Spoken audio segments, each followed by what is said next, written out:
কানাইঘাটের এই দুরবস্থা দেখে আমি আসলে মনে হয়েছে যে এখানে আসলে যে কোনো অভিভাবক ছিল বা আছে, আমি এটা বিশ্বাস করতে পারতেছি না।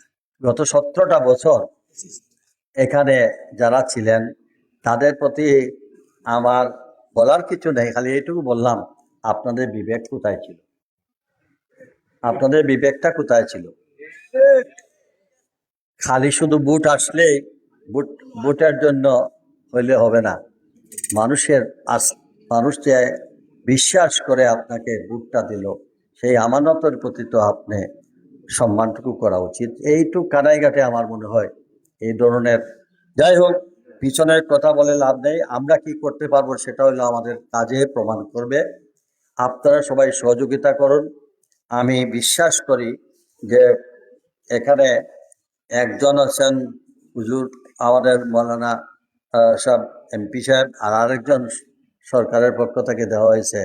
ওনাকে আমরা এমনি ভয় পাই, কারণ পার্লামেন্টে বলেন আর অফিসে বলে মোটামুটি উনি এই এলাকার জন্য তো আমি বুঝতে পারছি যে এখানে কি অবস্থাটা হবে।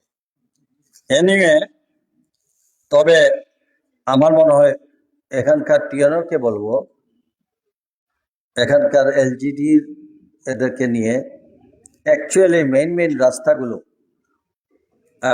যেগুলা উপজেলার সঙ্গে ইউনিয়নের সম্পর্ক, অ্যাটলিস্ট আর কিছু হোক না হোক, ইউনিয়ন থেকে উপজেলা পর্যন্ত রাস্তাটা যদি মানুষ না হয়, তাহলে মানুষের যাতায়াতের বেশ অসুবিধা হবে। আর এবার এমনি খানাইঘাটে আমি একটু দুর্বল আছি, লক্ষ্মীপুরি হুজুর আমি তাই অসুস্থ, আল্লাহ তাদের সুস্থতা কামনা করি। আর তাই না আমারে পছন্দ করে, মায়া করেন, এবং তান গেছেও কিছু দায়বদ্ধতা আছে আমার। তো কাজেই লক্ষ্মীপুরি হুজুরের কারণে হইলেও, তারপরে আমাদের এখানকার ওবায়দুল্লাহ ফারুক সাহেব তাই না আমারে কালকেও কইছেন যে আমি আইতাম, আজকে আইতাম ভালো মনে, কিন্তু তার জাফলং একটা প্রোগ্রাম থাকে তাই নাই ছিল।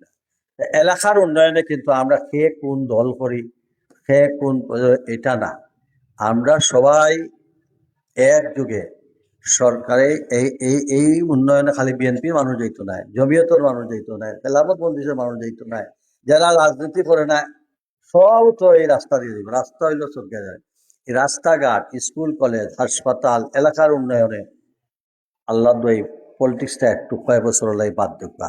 রাস্তা নিয়ে পলিটিক্স, স্কুল নিয়ে পলিটিক্স, এগুলা